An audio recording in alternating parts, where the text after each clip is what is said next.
Hello and welcome back to UnHerd. I'm Florence Reed. Today I'm joined by Mattias Desmet. He is a professor of psychology at the University of Ghent in Belgium and the author of The Psychology of Totalitarianism. He is a world expert in a condition that he calls mass formation psychosis, which he observed during the pandemic years. It's a legacy that if we don't learn from, we are surely doomed to repeat. So Professor Desmet is someone I've wanted to speak to for a long time. He joins us now live from Belgium. Mattias Desmet, welcome to UnHerd. Well, thank you for having me on.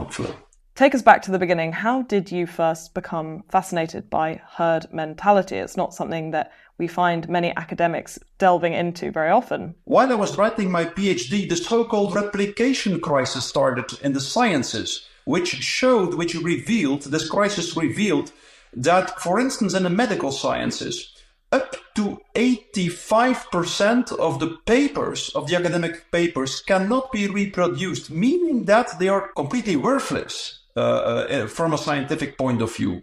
Even a child could see that most research, for instance in psychology, but also in the medical sciences, in economies and so on, was in most respects completely absurd and could never lead to reliable results. And that was the first time in my life when I started to be fascinated by that question, how it was possible that highly intelligent people could buy into all kinds of research methods, research narratives, which were utterly absurd. Why is it that these university academics were unable to notice that the replication crisis was happening?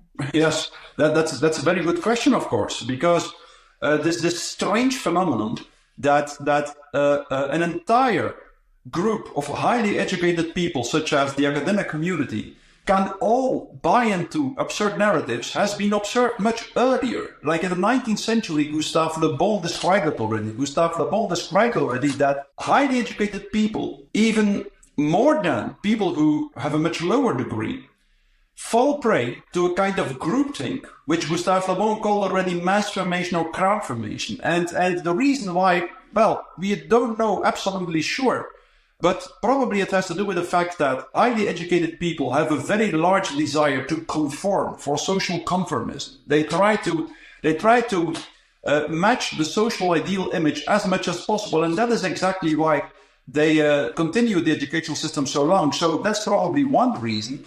Another reason might be that our educational system actually doesn't learn to think people for themselves. It learns to think them all in the same way.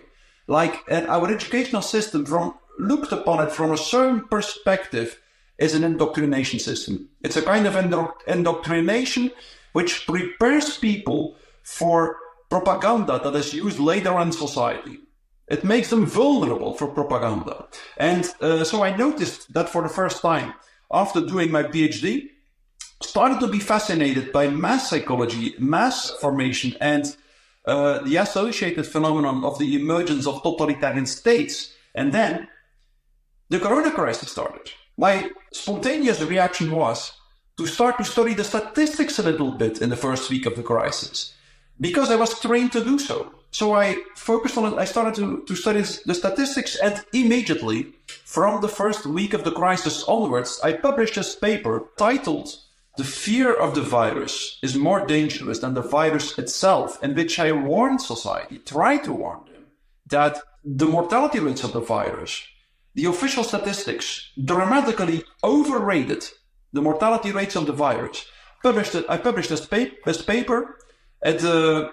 Almost everyone knew it in Belgium and Holland, I think, that paper, but it didn't make a difference. And strangely enough, 3 or 4 months later, it was proven beyond the shade of a doubt that actually me and several other skeptical statisticians had been right, that the initial statistics had been dramatically overrating the dangerousness of the virus. Let's just pause there for a moment, because of course now, given what we know, it's much more generally understood that there is a vast gap between the hypothetical, catastrophic models of COVID destruction and the reality of the deadliness of the disease. I think many people who previously would have been skeptical of that now accept that. But at the time when you were publishing that article, that would have been quite a dangerous thing to say. What was the response from your colleagues and from the wider community when you wrote that? So it was terrible. It was like There was so much mudslinging, people trying to smear my reputation. Like during the first weeks of the crisis, I think that I was the first one in Belgium to speak out in a critical way, at least the first professor, or at least the first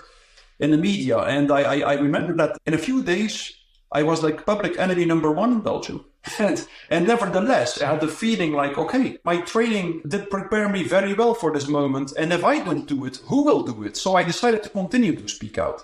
And then after a few months, in May 2020, I decided to change my strategy, because at that moment, it was proven beyond a shade of a doubt that the mortality rates indeed had been wrong. Like, for instance, the initial statistical models predicted that in a small country such as Sweden, 60,000 people would die if the country didn't go into lockdown by the end of May 2020. And by the end of May 2020, only 6,000 people died in Sweden. And even more convincing was the fact that the people who built the initial models actually admitted in a hearing before the House of Commons that their initial statistics had been dramatically overrating the virus. So it was clear at that moment. And even that didn't make a difference. Society and the media, the mainstream media, continued as if the initial statistics had been right. And that was the moment where I decided to focus on the psychological processes, where I decided to try to show people why an entire society could go along with a narrative that was utterly absurd. And that was much more successful than trying to show people in a statistical way what had been wrong. So this is a question many of us had during the pandemic, those of us who have a more skeptical nature, I suppose, is why is it that people are happy to live under a lie? Why is it that many people seem not just willing, but actually kind of exuberant to embrace a narrative that is quite patently untrue, especially people who otherwise have been skeptical, questioning people all of their lives? What is it about a moment of crisis like that that it really encourages people into a herd mentality? To understand that, to understand why people fall prey to this herd mentality, groupthink, or as I call it, mass formation process, you need to understand two things. You need to understand how throughout the last 200 years, an elite emerged which used more and more excessively propaganda. So that's one thing. But there is a second process besides propaganda, which is also extremely important. Namely, throughout the last 200 years, so the population became more vulnerable, less resilient for propaganda. And the reason was that the population started to feel more and more lonely. And that in its turn was a consequence of the rationalist view on man in the world. So I won't explain why the rationalist view on man in the world, this materialist view on man in the world, led to loneliness, but just assume that it is the case. So we could see the last 200 years that more and more people started to feel lonely. And just before the corona crisis, loneliness peaked. Like up to 60% of the people worldwide reported to feel lonely and only connect to other people through the internet. And the UK, Theresa May appointed a minister of loneliness because she acknowledged that many people felt lonely. And then the United States, the US Surgeon General, reported that there was a loneliness epidemic. So, and that's crucial. As soon as people feel lonely, they will start to be confronted with lack of meaning making. Okay? They will. And you see that, for instance, in the fact that before the corona crisis, up to 60% of the people reported that they considered their own job to be a so-called bullshit job, a job without any meaning or purpose. And once people feel lonely, and once they feel that their life makes no meaning, they will typically be confronted with what I call in my book freely floating anxiety, frustration, and aggression. That means their mental system will be saturated with a kind of anxiety, frustration, and aggression. They cannot connect to a mental representation. And when many people feel like that, and the number of people feeling like that increased time after time throughout the last 200 years, when many people feel like that, and the entire society is saturated with this freely floating anxiety, something very typical might happen. If under these conditions, someone distributes a narrative through the mass media, indicating an object of anxiety and providing a strategy to deal with that object of anxiety, for instance, lockdowns to deal with a dangerous virus, If someone provides such a narrative indicating an object of anxiety and a strategy to deal with that object of anxiety, all this freely floating anxiety might at once connect to the object of anxiety, because that's something our psychological system does in a spontaneous way, because in that way, without knowing it, we feel in control again. Because if we are anxious, without knowing what we feel anxious for, we feel completely out of control, and we are always looking for narratives which indicate an object of anxiety and provide a strategy to deal with that object of anxiety. So that's the first step of the formation of a mass formation, of the formation of a herd, you could say. And then a second step happens, which is even more important. In the second step, because so many people at the same time participate in the strategy to deal with the object of anxiety, people have the feeling that they fight a collective, heroic battle with the object of anxiety, the collective battle with the virus. And people feel as if they escape their loneliness, which was their initial problem. So, and that's why you could see during the corona crisis, all these nurses and doctors dancing together and people clapping their hands. That is just a result of this strange enthusiasm people feel if they have been feeling lonely for a long time, if they have been feeling that their life was without purpose for a long time, and they suddenly have the feeling that they are connected again and have the feeling that their life has a new purpose. So that is what actually happens in the formation of a mass. This is quite counterintuitive, though, in a way, because many people might argue that, oh, this is just downstream from a kind of natural herd mentality that seems to abound in culture and people just go along with the group. But actually, what you're suggesting is that it's born of hyper-individualization, that it's the isolation of the individual that leads them to the point where they are mentally weak from the level of loneliness that they suffer because of that isolation, and that it's in fact an attempt to individualize people that has caused them to get to the point where they hook on to any crisis that would allow them to join a collective. Is that kind of correct where I'm at? Exactly. So you have, the ancient masses were different from the modern masses. The modern masses were, or so-called lonely masses. That's something that was described by Jacques Ellul, for instance, in his book on propaganda. And these modern masses, these lonely masses, meaning masses who were formed not by people who meet in person or physically, but by people who are all sitting isolated in their own living rooms, being infused by propaganda and narratives and mental representations through the mass media. Well, these lonely masses emerge exactly at the moment of extreme individualism. First you have extreme individualism, and then suddenly people lapse into the opposite, like extreme collectivism. That's what a mass formation is, and that's how a totalitarian state emerges. A totalitarian state, as Hannah Arendt said, is a diabolic pact between masses who use relentlessly propaganda to manipulate the population, and the part of the population, usually 20 to 30%, who blindly goes along with the propaganda. So exactly, that's what happens in a mass formation. First extreme individualism and isolation, then extreme collectivism. You say 25 to 30% there. People might be surprised by how low that number is. It feels like an extraordinarily small amount of the population. Tell us more about that. How is that possible that a small amount of society could then cause this radical change? The largest group in society usually dominates society. And what is so characteristic of totalitarianism is that it is dominated by a relatively small 20 to 30% group, but which has a very extreme cohesion, which all thinks the same, has the same ideal images, is in the grip of the same propaganda, and then 60 to 65% of the people, sometimes even more, get so scared of this group, they know that there is something wrong with this narrative, but they just prefer to remain silent. And then there is an even smaller group who actually chooses to speak out. And then that group is just crucial. That group usually is between 1 and 10%, somewhere in between.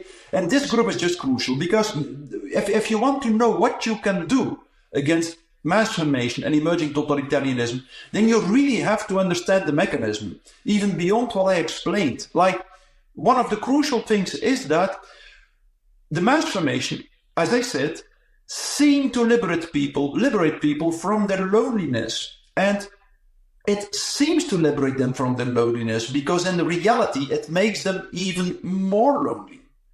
Because a mass is a group, a very typical kind of group. It is a group that is formed not because people connect to each other, but because people all connect to the same collective ideal. Meaning that, or the same collective narrative, the same collective ideology.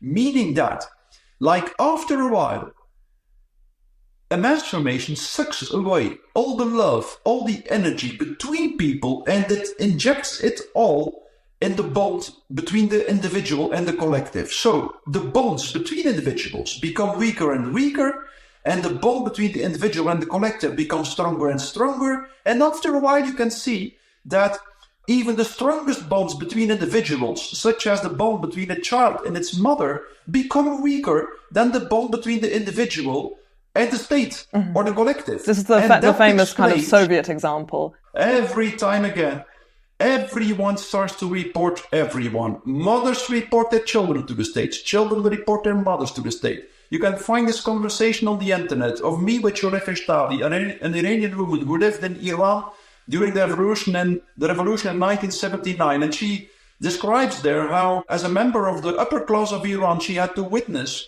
how people were hung on Friday evening. And one evening, she saw a mother who reported her son to the state.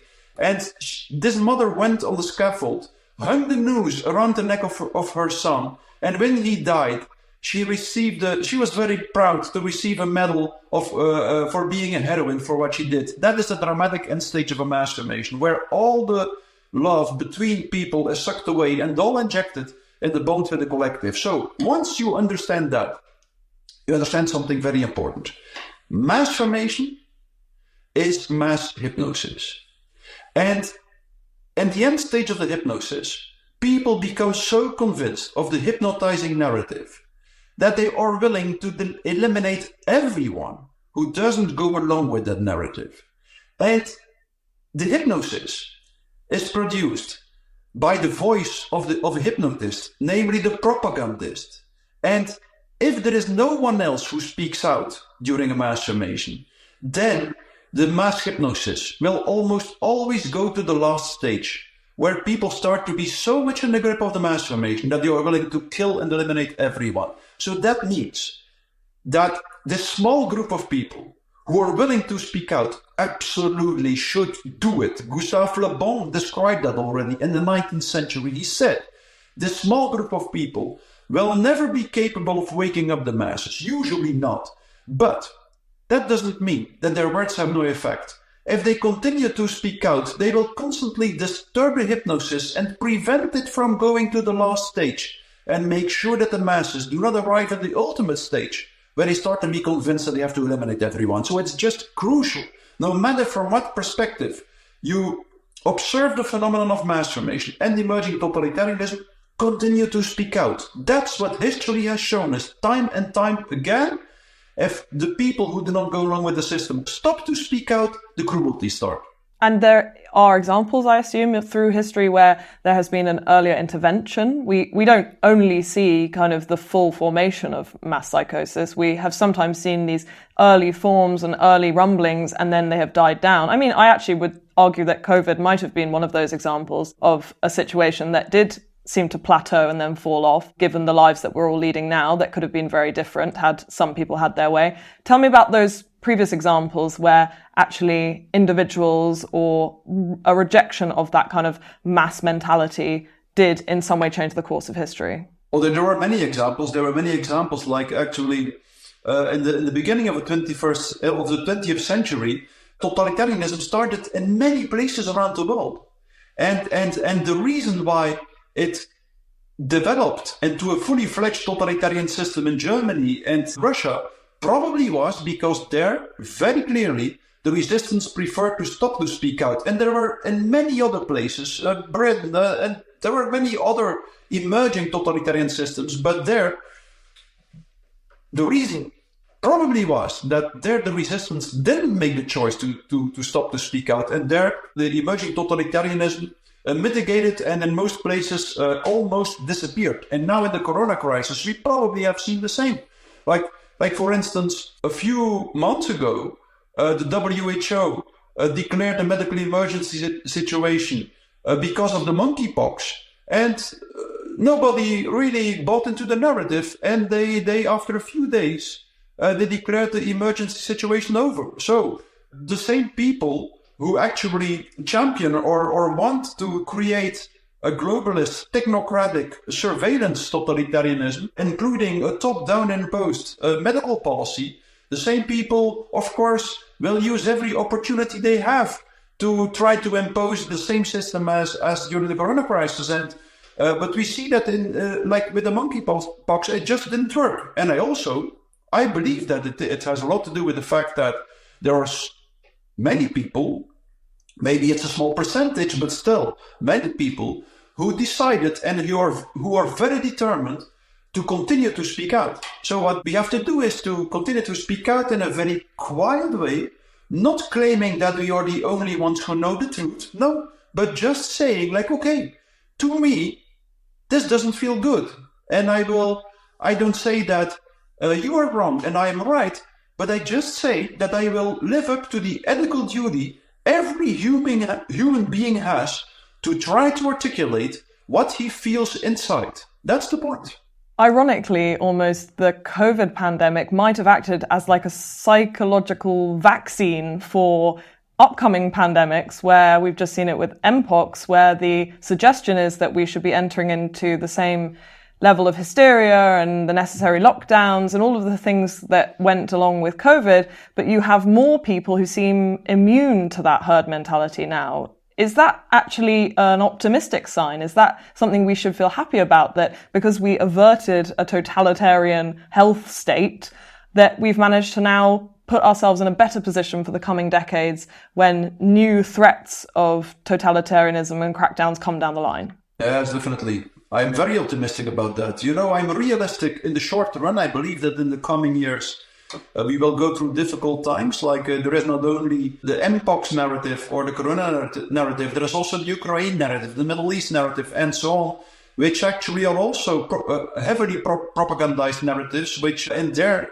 way also might lead us into a totalitarian system. But I agree with you that during the Corona crisis, so many people started to become aware that there is so much manipulation, that these globalist institutions in a certain way can go quite mad, and that we will have to try to find an alternative, that mankind will have to look for an alternative, for a different way of human living together than this technocratic way. And I'm in the long run, I'm very optimistic. I really believe, I hear the same everywhere.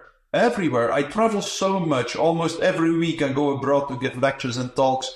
And everywhere I notice that there are so many people who start to become aware, for instance, of the value of truth and sincerity for the human being. Like so many people start to be aware in this society which is sick of propaganda and manipulation and lies. So many people start to become aware that we have to try to reappreciate and to rediscover what it means for a human being to speak the truth. My intuition tells me that we are going through a metaphysical revolution right now, and that this metaphysical revolution essentially boils down to this. What we see is a kind of a process in which a propagandized mass, a crowd in the grip of propaganda, is going through a kind of a battle or a struggle or a confrontation with a group of people who are united by sincerity and truth speech. Or at least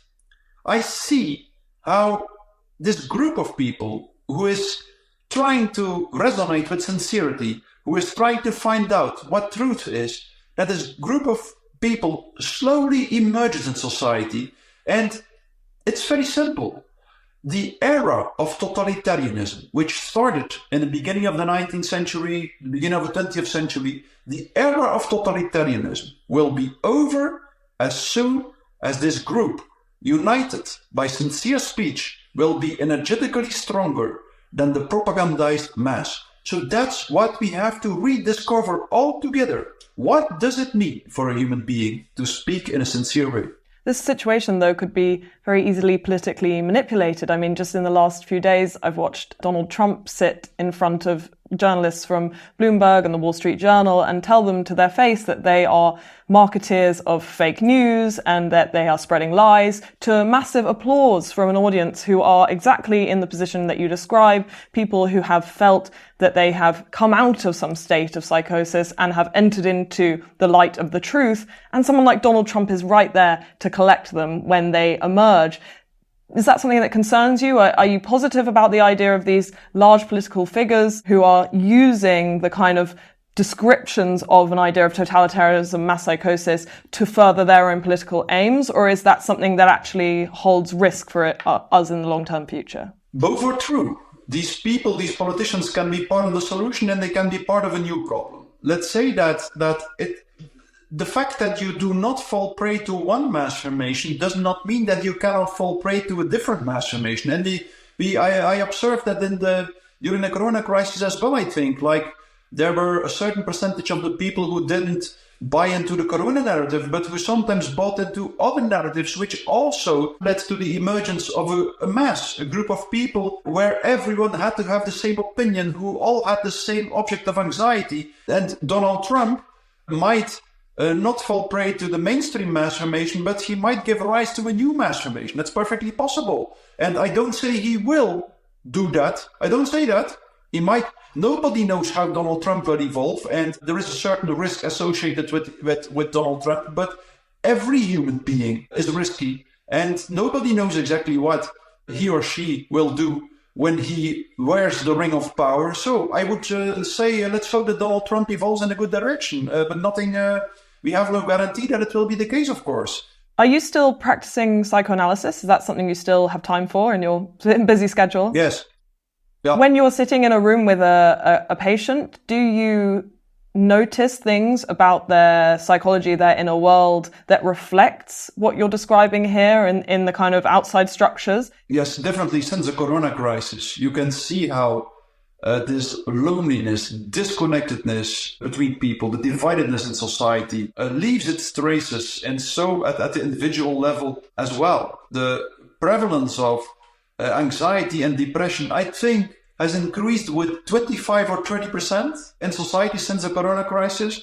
And what I can see is that now most people who come to my practice are people who are skeptical about the corona narrative. And people who are not skeptical about the corona narrative often do not come anymore. And I think that's very sad, because we should not allow a narrative to divide us. We should just accept, okay, you go along with this narrative, I go along with a different narrative, or I at least we should try to be as open as possible for opinions. And I think it's sad that as a therapist, I attract people, not all of them, absolutely not, identify with the same narrative.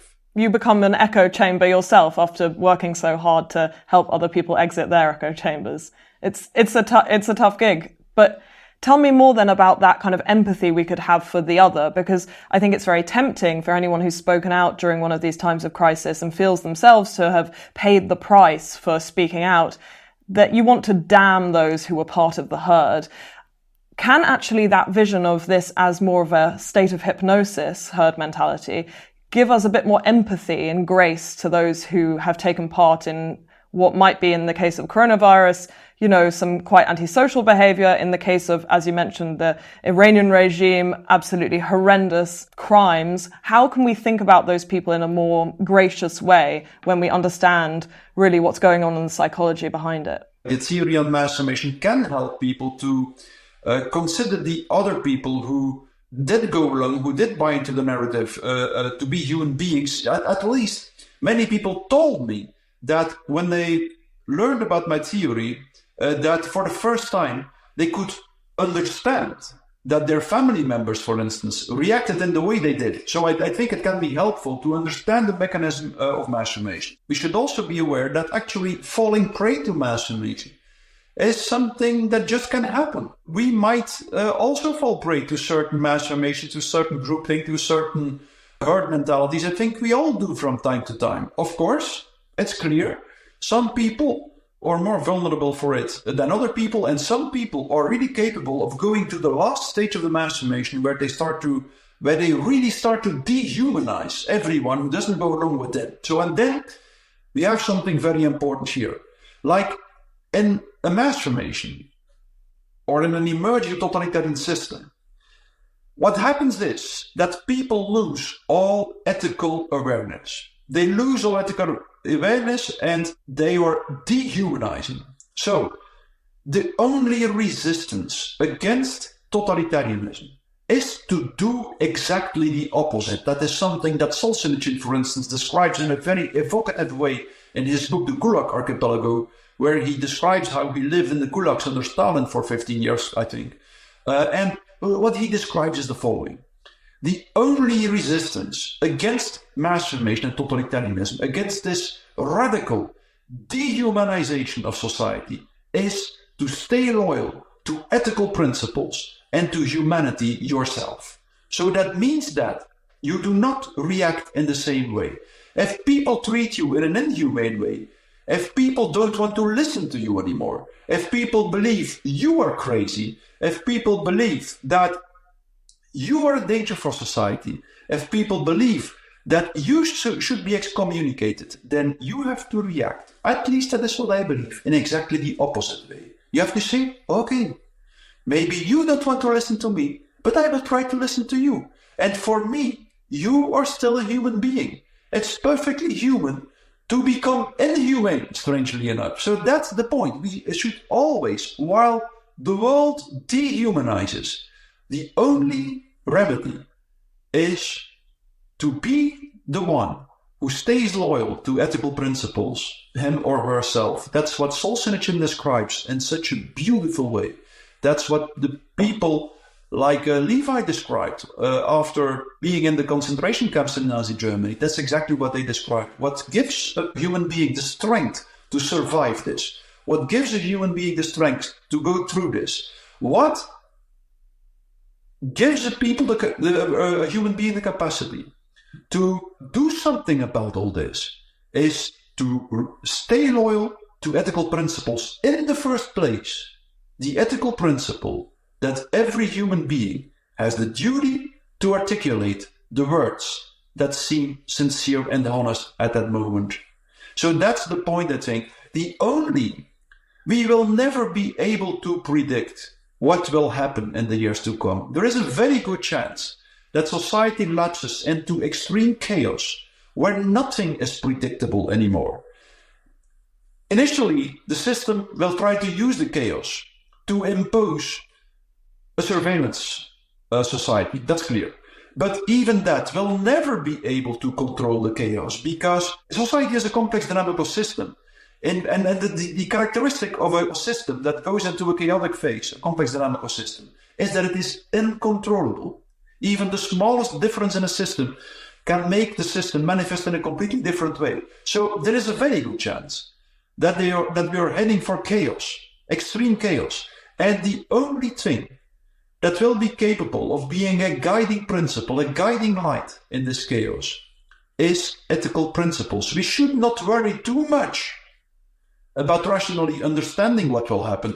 I think it's good that we try to rationally understand what happens, but it's not that what will bring the solution. It's not that what will give us a certain stability as a human being. The only thing that will give us a certain stability as a human being is just this. No matter what happens, we will be the people. We will just stay loyal to ethical principles.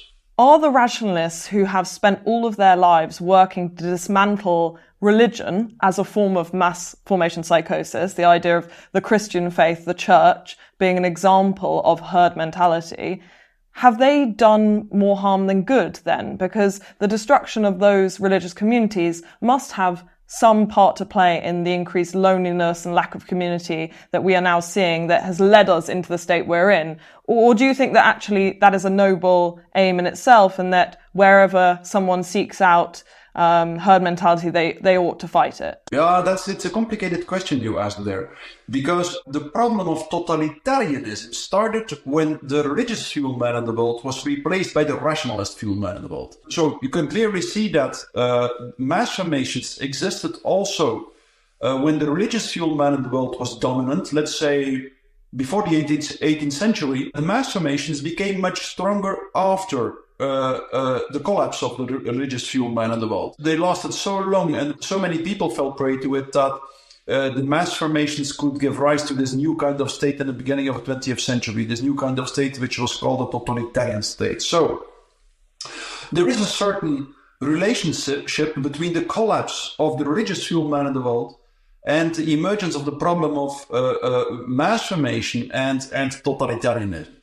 At the same time, returning to institutionalized religion wouldn't be a real solution to the problem, because institutionalized religion, definitely in our times, combined with the kind of technology we have, the kind of mass media we have, would probably also give rise to mass formation. So I believe rather that what we have to rediscover is the seminal, the original religious experience, which actually, strangely enough, is quite similar to the original scientific experience. Someone like Albert Einstein said in the preface of a book of Max Planck, he said, many people think that science is born from rational thinking, but that's not true at all, he said. Science is born from a certain capacity to resonate with the phenomenon you investigate. And he used the German term Einfühlung, feeling one. Science is born from a capacity to feel one, to feel empathically connected with what you investigate. And in a speech for a certain American university, he said, and this feeling is identical to a cosmic religious feeling. So actually, both religion and science, all the mystical traditions, emerge from a feeling of unity, an awareness that we are identical, that we are all part of the same universal soul, all religious principles, which say that you shouldn't do something to someone else that you don't want to be done to yourself, for instance. They actually all emerge from this awareness, from this feeling of unity. And it's that original experience, that original, seminal, religious and scientific experience, which we should rediscover and which we should make the center of a new way of living together. And someone who wrote a wonderful book about that was someone we all know, Aldous Huxley, who wrote this book, A Brave New World, in which he showed one of the most important thinkers about totalitarianism. But what few people know is that he wrote a second book much later on in his life, which was titled The Doors of Perception. And in that other book, he talks about exactly this experience of unity. And I believe that, like, in this way, Aldous Huxley tried to provide an alternative for the totalitarian paradise. Like, all totalitarian thinkers, all totalitarian leaders actually believe that they will bring their people to a new, rational, technological paradise. Hitler thought so, Stalin thought so, and now ideologues like Yuval Noah Harari think the same. The human being will merge with technology, and a new technological paradise will open where people don't die anymore, where they don't suffer anymore, and so on, where there is no war anymore. That's the totalitarian paradise. Hannah Arendt said, there is only one problem with that totalitarian paradise, and it is that in the end, it looks so suspiciously a lot like hell, she said. And that's the point. I believe that Aldous Huxley tried to offer a real alternative for a totalitarian paradise, a paradise that emerges quite to the contrary of the totalitarian paradise, exactly at the moment we stop thinking rationally and we can start to resonate again. We can start to know the world around us in a resonating way, in an empathic way. What is it like to be a scientist who rejects rationality? That must be a strange position to be in. All major scientists did so. All major scientists articulated this idea that in the end, the essence of life can never be grasped in a rational way. That's just crucial. Of course, we have to think rational as possible. I love to think rational, but rational understanding is not our destiny.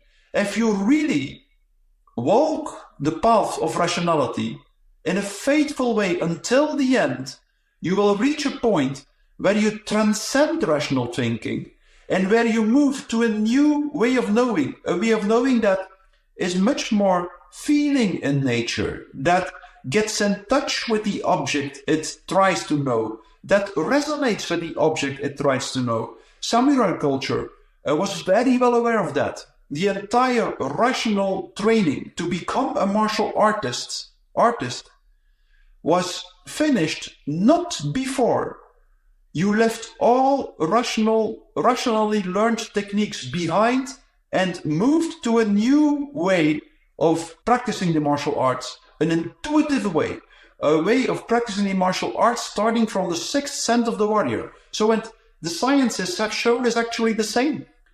We need to walk the path of rationality as far as possible, but our destiny, the ultimate understanding, is not rational in nature. My final question for you before I let you go, Mattias. Are there any common traits of the people, the individuals or the groups who successfully thwart mass formation psychosis? From the 19th century onwards, when mass formation was studied in a more or less systematic way, this question has been asked. And almost every talk and every lecture and every workshop I give, this question is repeated. Like, what characterizes the people who do not fall prey to mass formation? You know, my first answer would be nobody knows. Because throughout the last 2 centuries, nobody was really capable of specifying certain characteristics that all people share that do not fall prey to mass formations. In the end, I do believe that there is something these people share, that, you know, everyone sometimes falls prey to a mass formation, but there are certain characteristics that can make you wake up from every mass formation time and time again. And this is the most fundamental characteristic, definitely, I believe, is a certain loyalty to sincerity and truth. As a human being, we can always choose between two ways of finding a certain strength and a certain stability. Most people will always try to find a certain strength, a certain stability in the world of appearances. That means that most people will do their utmost best to look a little bit like that ideal image the other wants them to embody. They will do their utmost best to live up to all kinds of social rules which other people impose to them, just because they want to feel what the other wants them to be. Okay, that's one way to find a certain stability. And then there is a second way to find a certain stability, which is exactly the opposite. What also gives you a certain stability is to do exactly the opposite. To try to be as sincere as possible. To try to articulate these things that people usually hide behind this world of appearances, that people usually don't want to show to other people. And that's sincere speech. Sincere speech is a kind of speech, sincere words, or this kind of words, which reveal something that you usually hide behind your outer, fake, ideal image.